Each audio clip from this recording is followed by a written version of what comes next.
Dearly beloved sons and daughters, brothers and sisters, I'm going to speak to you plainly, exactly all the things that the Lord has shown me. That is the work and the purpose of a prophet. There is no reason for him to mince his words, or there is no need to soften those words. While we were singing the last sentence of this song, in fact, from the beginning of the song, I saw the Lord Jesus Christ standing before me like the Lion of Judah. And when we were singing the last sentence, he looked very intently at me and spoke these words. He said, "My anger has not subsided yet." You know, science tells us when a male lion gets up to go, because it is sleeping the whole day. It's only the female lion that goes to hunt for food the whole day. But when the male lion gets up, he will go after the prey. So in the same manner, the Lord God says to you, my anger has not subsided yet. So what is it to reference? What is he making reference to? This is in reference to the present pandemic of the coronavirus COVID-19. So when he spoke that, he showed me a scriptural reference. In Genesis chapter 18, you will read like this. The Lord God appeared with 3 of his angels. He appeared with 2 of his angels. And they came before Abraham. And he told Abraham what he was going to do. And he said, the cries of Sodom and Gomorrah have reached my ears. And I have come to see the reality of the cries and execute my judgment. And while the Lord was tarrying with Abraham, the 2 angels who accompanied the Lord God were sent forth to Sodom and Gomorrah. They were sent out to spy the land, to see in reality concerning, to verify the cries that were coming from the land. And in the meantime, the Lord God is speaking with Abraham. And I'm sure you will recall that Abraham interceded for Sodom and Gomorrah. And when he finished his intercession, the Lord left him. And when the Lord left him, he gave command to the 2 angels to execute judgment upon Sodom and Gomorrah, plus another 5 cities. And I want you to take note of what the Lord God said. He said, the cries of the land have reached my ears. And we read in Genesis chapter 4 that God came and asked Cain a question.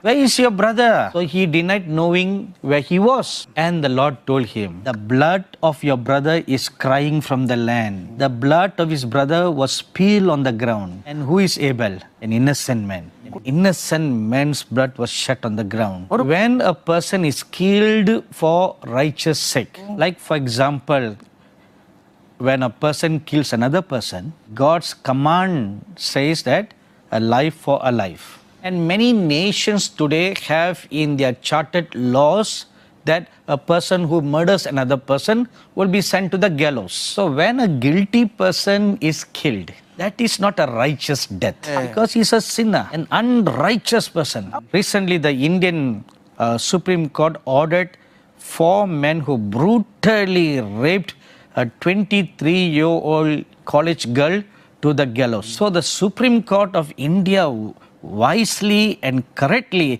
sent those 4 wicked persons to the gallows. Altogether, there were 6 persons who brutally gang raped that poor girl. She was so badly abused and treated that she died 13 days without any recovery from medical treatment.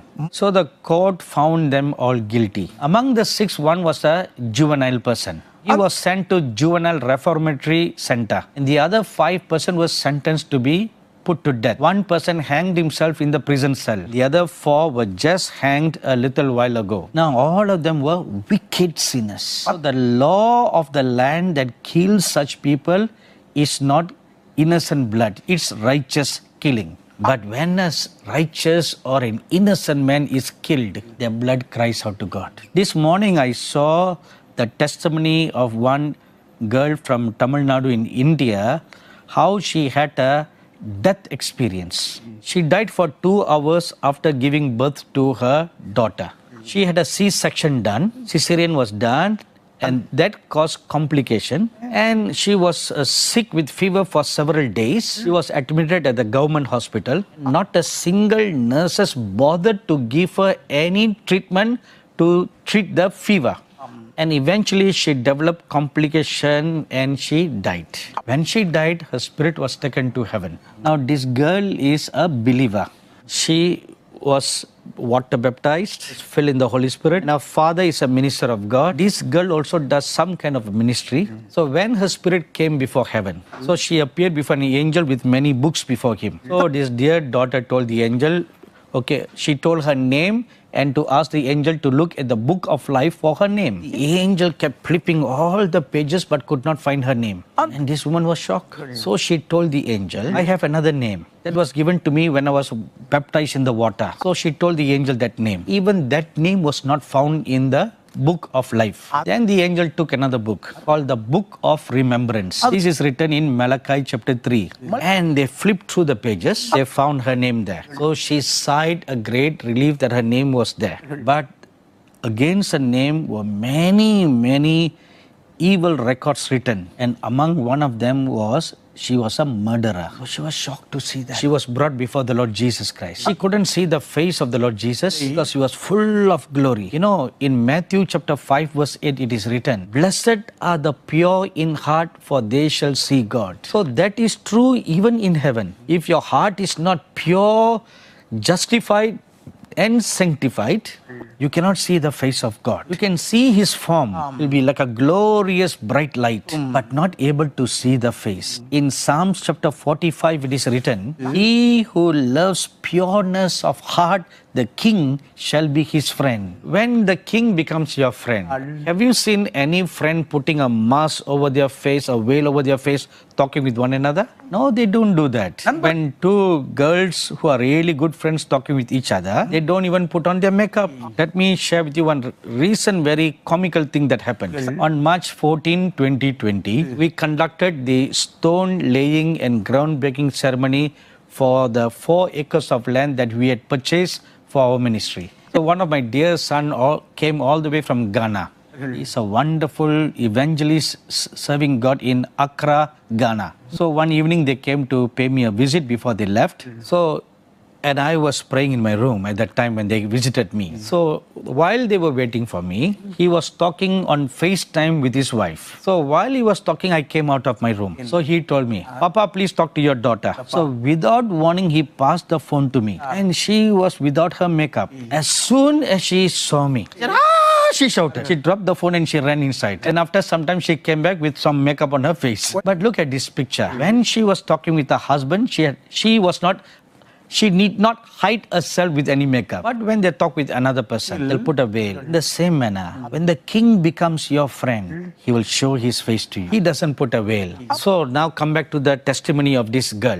She saw the glory of God and she covered her eyes. And the Lord told her, you're a murderer. You cannot be in heaven. You should be cast to hell. So she protested. Very humbly she cried to the Lord, I have never killed anybody. The Lord said, yes, you have. You aborted a baby while it was still in your womb. That is murder. Then this woman remembered that she conceived and she had aborted a baby. My dearly beloved sons and daughters, brothers and sisters, one of the reasons for the outbreak of this coronavirus is the cry of the blood of the innocent that has been going up to God for years. If you read Revelation chapter 6, verses 9 to 11, when the 5th seal was broken, there was seen a vision of so many martyred saints in heaven. And the Apostle John heard them all crying out to God, how long more, Lord? How long more? Will you not take vengeance for our blood? That was their cry. Innocent people killed for the testimony of the Lord Jesus. And the Lord told them, just wait. There will come a time for me to take vengeance. Wait. Now that time has come. The blood of the babies that were killed from one end of the world to the other end. Now God is requiting the blood of the innocent. So he says, my anger has not subsided.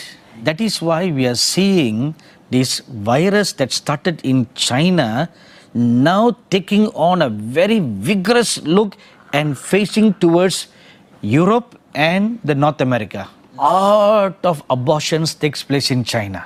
And equally a lot of abortions takes place in Europe and in the North America. Now, according to the latest statistics of affected people and dead people through the virus, statistics says the number of people who are affected in Italy and the US have overridden what happened in China. Even the number of people who have died through the virus in Italy, Europe, and in US is more than the people who died through this virus in China.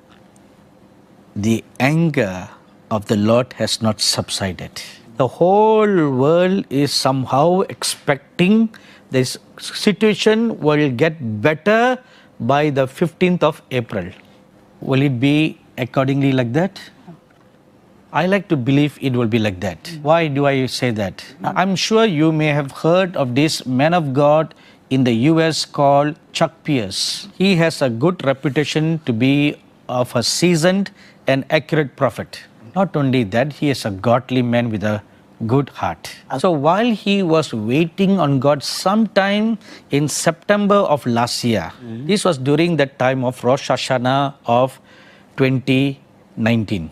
And the word of the Lord came unto him. Now, you may be surprised to hear this. Only after the virus became a very worse condition did World Health Organization use the word pandemic. But before that, they were just calling it a plague. Please keep this in mind. So in September last year, when the word of the Lord came to this man of God, Chuck Pierce, the Lord told him a pandemic is going to break out in this world before the end of the year 2019. Now, at that time, in September 2019, there was no sign of any plague, any problem. The sign of a virus breaking out was only reported on December 31st, 2019 in China. But 3 months before that, the Lord spoke to his prophet, a pandemic is going to break out. And the Lord told him, it will last till Passover of 2020. So when is Passover of 2020? It is between April 8 and 9 of 2020. How do we know for definite sure that it will end at that time? The first part of the prophecy came to pass. So definitely the second part will also come to pass. What I see now is this. I see the lion of the Lord lifting up his foot and stamping that virus under his feet. Let me rephrase or say it correctly again like this. Not totally stamping under his feet, but put it under his feet. Meaning he's keeping it under control, but not totally eradicating it. Now why? That we need to find out why.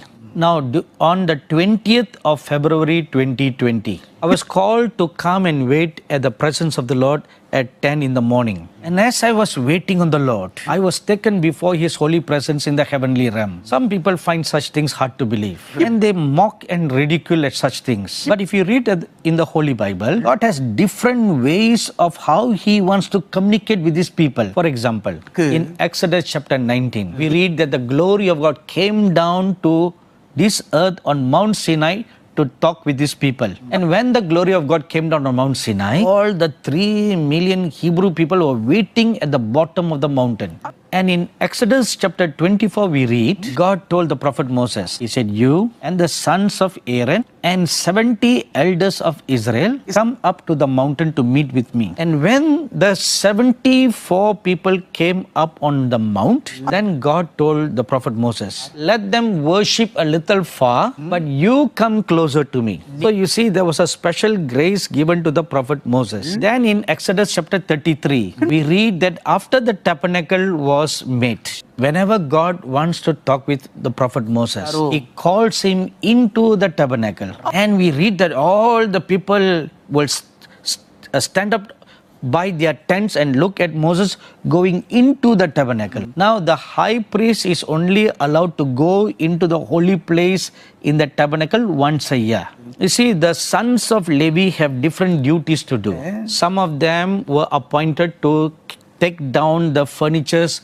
of the tabernacle. Some of them appointed to take down the tent and set up the tent. Then some are appointed to offer the daily sacrifices. All of them who are appointed to offer the daily sacrifices, they are allowed to come into the tabernacle around the outer court area, and they are not allowed to go inside. But Aaron and his 4 sons are allowed to go up to the holy place. And once a year, Aaron the high priest is allowed to go into the most holy place. But Moses, who is a friend of God, who had found favor and grace in the eyes of God, could always go into the most holy place. We see here 3 levels of servants of God: their relationship with God and their access into the places with God. There are some servants of God who are up to the outer court area ministry.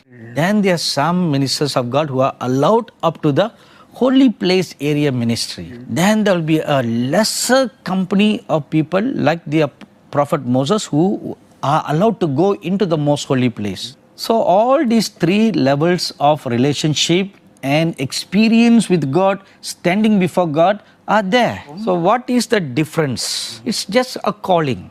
According to the calling, they found grace. Nothing more, nothing special. So in Exodus chapter 3, we read that the prophet Moses is called by God to meet him in the tabernacle. Then in Exodus chapter 34, you read that God calls Moses up to the mount. And there you will read he sees the glory of God. Now look at these 3 instances. One instance, God came down to speak to them. Another instance, God calls them into the tabernacle to speak. In another instance, God calls him up to the mount to talk with him. And if you read the book of Revelation, from Revelation chapter 1 to chapter 3, the Lord Jesus Christ came down on Mount at island Patmos to talk with the Apostle John. But from chapter 4 onwards, he calls John up to heaven to talk with him there. Now the whole book of Revelation was not written of events only taking place in heaven. He had different experiences going up to heaven and then coming down to earth. So all these are valid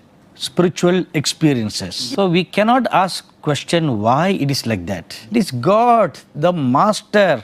He decides how he wants to talk with his people. And there are so many examples that we can quote from the Holy Bible about such things. So on that day, 20th of February 2020 at 10 in the morning, as I was waiting, I was caught up to the heavenly realm. And as soon as I came and stood before the Lord Jesus, he looked at me and he said, the Father God wants to talk with you. You have an important message to carry back. Come with me now. So we were transported to the place where the Father God dwells. Some of you may think like this right now. Since you are already in the presence of the Lord Jesus, why couldn't he have given to you directly?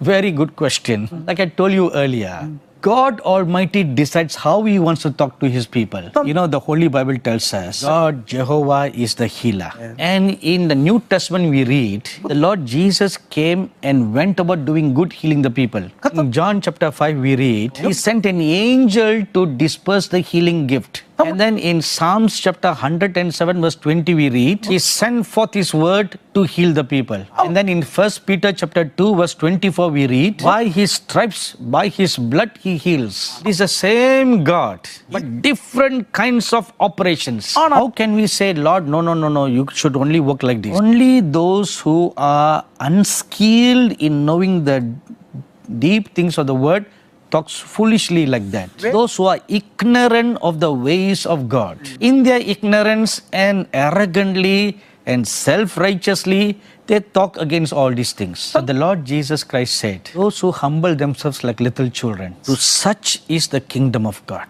So when you humble yourself like a little child, when you make yourself meek and lowly, not only for such is the kingdom of God, but Matthew chapter 11 verse 27 says, he will bring you to show the Father God. It's all written very plainly in the scriptures. They are not in parable form. So when we were transported before the presence of the Father God, by the great mercies, grace and the favor of God, I first had the favor of God to be in that place in the year 2015. And from then onwards, whenever the Lord wills, I am brought there. And those are the times you will have an important message to be delivered. This is similar to the prophet Moses. Whenever God wanted to speak to him, he calls him into the most holy place in the tabernacle. And at very special moments, he calls him up to the mount. See, those 2 places speaks of 2 places in heaven. The most holy place signifies the third heavenly realm. And climbing up the mount to meet with God signifies the place of the Father God. Is this really true? True. If you read Isaiah chapter 14 verse 12, there Lucifer says, I will set my throne above the mountains in the northern part. See, that is referring to the place where the Father God dwells. And then in Revelation chapter 14 verse 1 we read, there is a Mount Zion in heaven. So my dearly beloved sons and daughters, all these are very, very real. When I came and stood before the presence of the Father God, it was a huge mountainous region, beautifully covered with snows. And the summit of the mountain is always covered with clouds. Now like I told you earlier, in 2015 was the first time I saw that place. So each time I come there, I recognize that place. So now we stood there and I'm seeing the same scene. Somehow there was a fear of God in my heart. Each time I come there, I always tremble like a leaf. To stand before the Almighty God is not an easy thing. In Exodus chapter 34, verse 8 you read, the glory of God came near Prophet Moses, fell down on the ground and worshipped God. When the Apostle John saw the glorified Son of God on Mount Patmos, he fell down as one who was dead. In Daniel chapter 10, when a very glorious angelic being came and stood before the prophet Daniel, he fell down as one who was dead. The flesh cannot stand before the holy presence of the living God. That is why the Bible says, no flesh can stand before the Almighty God. That is why the blood of Jesus is our covering. Only the blood of Jesus Christ has made us possible to stand in the glory places of heaven. That is why it is written in Hebrews chapter 4 verse 15 and 16. In chapter 10 verse 19 to 22, that by the blood and through the blood of the Lord Jesus Christ, we have access to come and stand before the throne of grace. So while we were standing and looking at the mountain, from the cloud that was on the summit came 3 lightning and thunders. Came loud splitting thunder sound, and it happened 3 times. 3 lightnings came down. In Revelation chapter 10 you read, when the Apostle John saw a mighty angel standing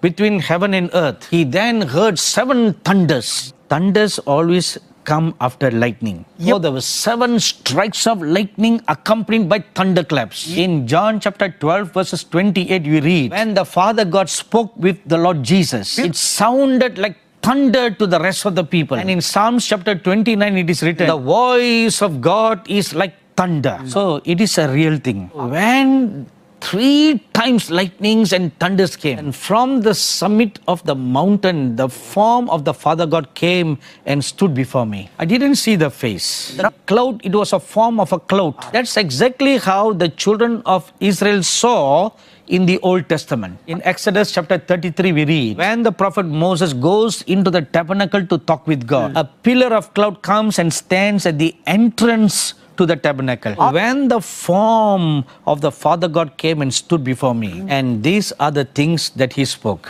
So now I'm going to tell you exactly as how I receive it from the Father God. Another great wind is going to sweep all over the world. And when he spoke the word wind, it was made for me to know this. Another great wind, worse than coronavirus pandemic, is going to sweep this whole world. The world is shaken with fear and trembling because of coronavirus. But the word of the Lord came to say, another worse than coronavirus is going to come. When that comes, it will make this coronavirus look like child's play. So when this great wind comes, it will sting people like a hornet stinger. When a hornet stings a person feels hot with fire-like sensation and swelling like boils appear on their bodies. In the same manner, when this wind stings a person, that person will feel hot like fire over them, and their temperature will rise above 100 degrees Fahrenheit, above 38 degrees centigrade. So the feelings will be hot like fire burning all over their body, and fever will shoot up in their bodies more than 100 degrees, and boils will develop all over their faces and bodies, especially in the chest area. These are the physical symptoms when this virus stings. Now, doctors and scientists will be baffled and perplexed at not being able to discover at all any medicine or vaccine for this. This morning I read in the news a scientific report about this coronavirus, that the scientists are still trying to understand the DNA of this virus. And they say a vaccine is still a long time away. So there's no medicine, there's no vaccine. And by the time they claim that they have found something, this hornet will come to stink. But this time, the doctors and the scientists will not be able to discover any way how this virus works, and they will not be able to discover any medicine or vaccine. I now remember something I heard the late prophet of God, Neville Johnson, say something. A few years ago, the Lord revealed to him, plagues will appear in the last days, and their mutations will be so different that doctors will not be able to understand how they work. The DNA structure in the virus will mutate itself. And the latest medical scientific report says similar thing about the coronavirus. And a worse thing will come next.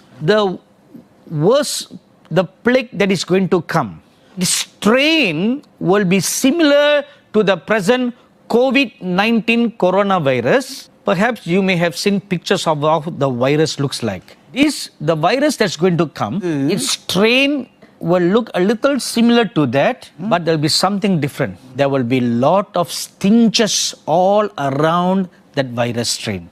Maybe you have played throwing darts. When people go for some clubs, while the drinks are being made, they'll take a dart and throw. But if it accidentally falls on your body, that sharp needle will prick you, and it will be very painful. This new virus is like that. It's not just a virus that will stick on into your skin. Like a hornet stinger, it will begin to stinch all over the body.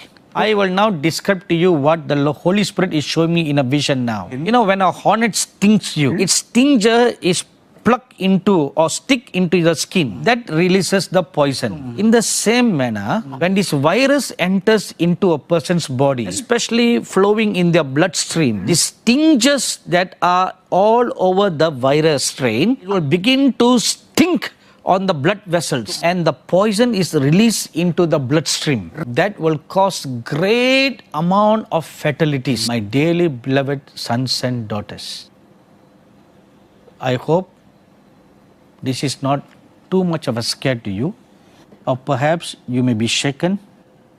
But here's the good news. At the time of this plague that will spread all over the world, world leaders and scientists will be at their wits' end how to deal with the situation. And I tell you a truth now. Many governments of this world have done a very good thing today by shutting down their nations. In fact, I read in the papers this morning about a statement that the Honorable Prime Minister of India, Mr. Narendra Modi, said like this. He appeared on a radio broadcast and he very humbly apologized to the nation. I was very surprised to hear such words coming from the Prime Minister of a country. It takes great humility on the part of the Honorable Prime Minister of India. He said, people of India, please forgive me. How many Prime Ministers will speak like that? He said, please forgive me. You may be suffering a lot of hardship and difficulties by the sudden announcement of lockdown. He said, forgive me. Several times he kept on saying that. He said, I'm doing this for your own safety. It doesn't matter if our economy doesn't grow and it slows down, but your safety is important to me. That is the word of a true shepherd. So, many governments are locking down their nations to protect their people from being bitten by this virus. But even when such practices are followed next time, the worse than corona that is coming will not be controllable.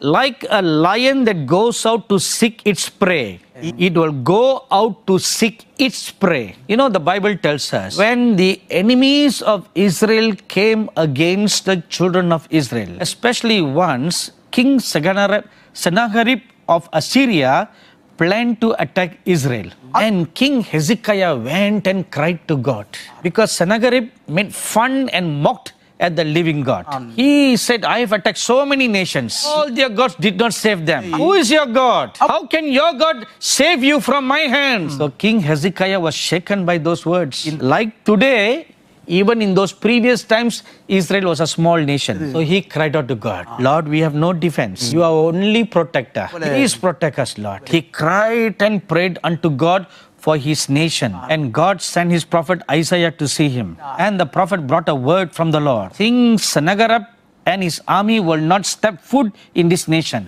In which way they came, they will flee. So the king was encouraged. And Sennacherib's Assyrian army came and surrounded the nation of Israel at their outer border. At night when they were sleeping, the Bible says, God sent his angel of destruction, a mighty great angel whose head touched the clouds. He swung his sword at the people. 185,000 were dead.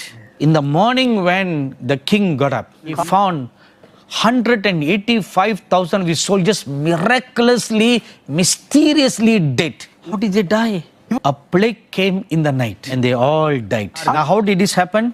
A judgment of God. In one night, 185,000 soldiers died. My dearly beloved sons and daughters and people of God, when the anger of the Lord rises up, when the king arises from his throne, of a truth I tell you, he will put on his battle garments. As it is written in Isaiah chapter 63, go forth to execute vengeance. The lion of the tribe of Judah will go forth after its prey. Before the coming of the Lord Jesus, before the coming of the kingdom of God in this world, everything that can be shaken will be shaken. The Holy Scripture says in Hebrews chapter 12 verse 26, one more time, one more time, one more time, I will shake the heavens and the earth. Everything that can be shaken will be shaken. Therefore the word of the Lord says one thing,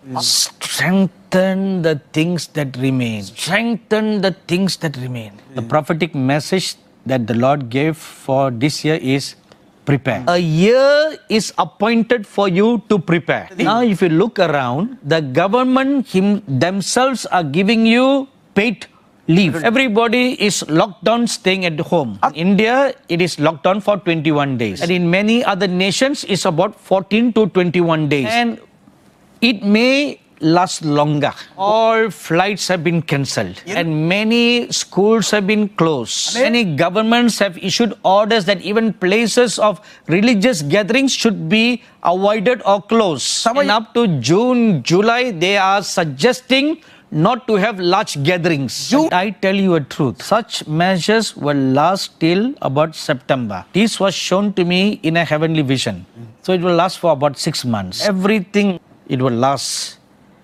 And it will be, such measures will last till then. So what is this? God is saying to you, prepare. He's giving us a year, appointed a year for us to prepare. To prepare what? As it is written in Hebrews chapter 12. Strengthen the things that remain. Strengthen your faith. Because from 2021 onwards, bad things are going to come.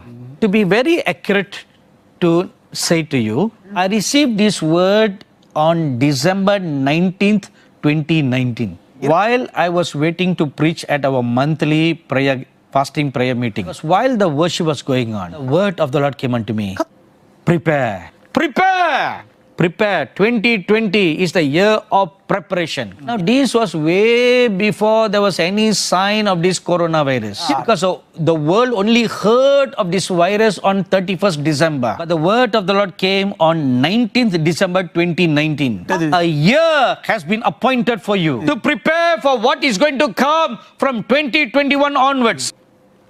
nations have locked down. All families are staying at home, forced to stay at home. This is golden opportunity for families to pray together. God is giving you an appointed time for the entire family to be strengthened in their faith. If you will fail to make use of this season of grace, who knows if you will be able to stand during times of adversity. What Jesus said in Matthew chapter 24. Even the elect will not be able to stand during the time of tribulation. And for their sake, He will shorten the time. So if the elect themselves are not able to withstand, how about ordinary believers? So one more time, I lovingly say to you, do not despise this time and season of grace that God has so graciously appointed for you. Let your entire family grow in faith. Let your whole family grow in the Spirit. Let your whole family grow in the full stature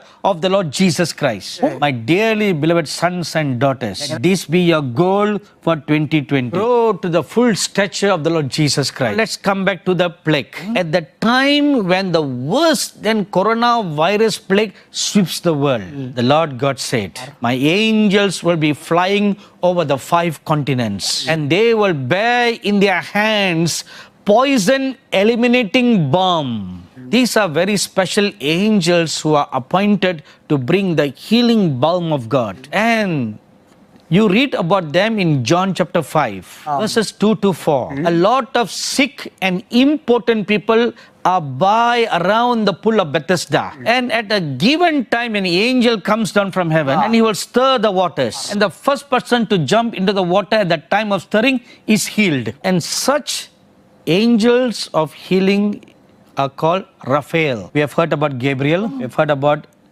Michael. This is another angel called Raphael. Now, where did this word Raphael comes from? It is derived from the root word Rophe. And the word Rophe means the Lord God who heals. So these angels bear the healing anointing of God. And they will pour that oil of healing upon the afflicted people. You may recall a parable the Lord Jesus spoke. A Samaritan man was robbed and heavily beaten. A man, he may not be a Samaritan, someone badly beaten, and many people passed by not offering any help. Then a Samaritan came. He looked at the man with great love and compassion, and he cleansed his wounds. Then the Lord Jesus said, he took a bottle of balm oil and poured on the wounds. So there is a healing balm. So this angel will bear this poison eliminating balm in their hands. What is the purpose for them bearing this and flying over the 5 continents? Those who keep the commandments of God, those who fear the living God, this oil will be poured on them so that they may escape from this plague. Now let me show you a good scriptural reference for that. In Exodus chapter 12, God told the prophet Moses, the angel of death is going to walk down the streets of Egypt. Cut a lamb. Ask every family to take the blood of the lamb and put on the doorposts of their house. And they should hide inside the house. And that night the angel of death passed by and he struck every firstborn child and animal with a plague in Egypt. They all died. But those who were inside the house were protected by the blood of the lamb. In the same way, this angel will pour this oil of anointing upon those who fear God and who keep His commandments. These are the true remnants. Not everyone who simply says, Lord, Lord. Now, do you remember about an experience of a Christian woman I shared earlier? I didn't fully complete her testimony to you. When her name was not found in the book of life, she was cast to hell. Now, this girl is a born-again believer. She was baptized in the water and was tongue-talking, spirit-filled person, but was not walking right before God. She was not walking in the ways of God. She had religion, but no relationship. Was cast into hell.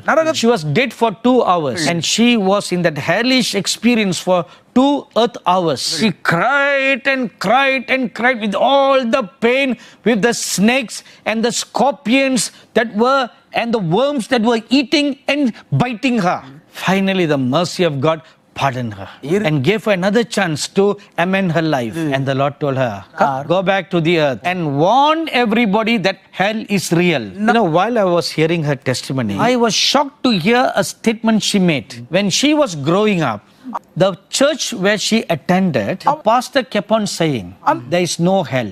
Because God is a good God. He doesn't send anybody to hell. So there is no hell. What a false teaching. What a false teaching comes from a so-called pastor. If the girl who sat under his teaching went to hell, how much more that pastor who teaches such false things? He warned, hell is real, heaven is real, and those who will not walk in the ways of God, those who will not fear the living God, those who will not keep the commandments of God, the hellfire is waiting. He warned, do not take your salvation for granted. It's worse than coronavirus plague that is going to come. In a measure, it is comparable to the wrath that will come upon those who take the mark of the beast. I'm going to read a scripture to you. Please take note of Revelation chapter 16 verse 2. So the first went and poured out his bowl upon the earth, and a foul and loathsome sore came upon the men who had the mark of the beast and those who worshipped his image. Now the word sore in the Greek is helkos, and it means ulcer. And it will be very foul, smelly, painful ulcers that are malignant. Revelation 16 verse 2 talks about the ultimate plague that is coming. But this next plague that is coming will be comparable to that. Is all this real or just some silly preachers frightening the people? I will give you 3 biblical precedents for this. Firstly, Exodus chapter 9, verses 9 to 11. There came a plague of sores upon the Egyptians during the time of the prophet Moses. Secondly, Revelation chapter 11 verse 6 tells us, when the 2 witnesses are doing their ministry in this earth, they will strike the earth with as many kinds of plagues as they want. And thirdly, Revelation chapter 14, verse 12, 13 and 15 tells us, a great pandemic plague will sweep the world in the last days. My dearly beloved sons and daughters, 3 scriptural precedents. One happened in the past. One is going to happen quite soon. Another one in the last days. And the Bible tells us, in the mouth of 2 or 3 witnesses, everything shall be established. And the Lord God continued to say, people of the world, be forewarned. More plagues will come and increase in the days to come. The Lord Jesus himself warned us in Matthew chapter 24 verse 7. The last days there will be plagues, and those plagues will take place all over the world at the same time as what we are presently seeing. The Lord God says to you, people of the world, be forewarned. But God tells you 5 things what you should do to protect yourself. The Bible tells us, we are not appointed unto the wrath of God. Who are the we? Those who fear God and who keep the commandments of God. So what is the 5 counsels that the Lord gives us? Number 1, blessed is the person who seeks the Lord God before the wrath of God manifests. Amos chapter 5 verse 4. This is what I explained earlier. Prepare. During this appointed time of being hidden, seek the Lord. Seek Him. The whole family is seeking God and built an altar of God. Secondly, blessed is he who seeks the Lord God who made the heaven and the earth. Now, this second word is directed at all the unbelievers. Seek the true living God who made the heavens and the earth. Not the God of wood, stones and hay. Not the God who's made with human hands. But seek Him who made the heavens and the earth. If you do, you will be protected from this wrath. Thirdly, blessed are the people who find refuge in the Lord God. Deuteronomy chapter 33 verse 7. Psalms chapter 9 verse 9. Chapter 46 verse 1. Psalms 91 verse 1 says, he who abides in the shadow of the Almighty God, he will be protected by the grace. So we should run into the presence of the Almighty God. So seek where He is. Where is the place of His refuge? Run and hide there. It is not in this city or in that city. Where is it then? In Luke chapter 17 verse 21, the Lord Jesus said, kingdom of God is within you. First Corinthians 3:16 says, you are the temple of God. You are the temple of God. According to Ephesians chapter 2 verse 20 to 22, you must make way for the glory of God to come and resides inside you. Let's suppose there are 4 members in your family. Each one of you is a temple of God. And when the 4 of you come together, all the 4 of you are lively stones fit together for the temple of God to be made in the midst of you. And the Lord God will be in the midst of you. When He's in the midst of you, which plague can come? Which plague can come? Nothing can come. Because He, the Lord God, like a pillar of fire in the midst of you, will keep you from all evil. In Psalms 91 it is written, even the plague of terror that flies in the night will not come near you. If the Lord God is in the midst of you. The counsel of the Lord comes to you right now, my dearly beloved brothers and sisters, sons and daughters. Build up the presence of God in your midst. Invite me in your midst, that I may come in your midst and sup with you. I desire to be in the midst of my people. Behold, I bear in my arms my flesh and my blood. As I came forth as Melchizedek to give him the bread and the wine. Behold, I stand and knock at the door. If you will hear my voice and open the door, I will come in and be in your midst and feed you with my flesh and give you my blood to drink. Even your little newborn baby will not be harmed. Thank you, wonderful Lord Jesus.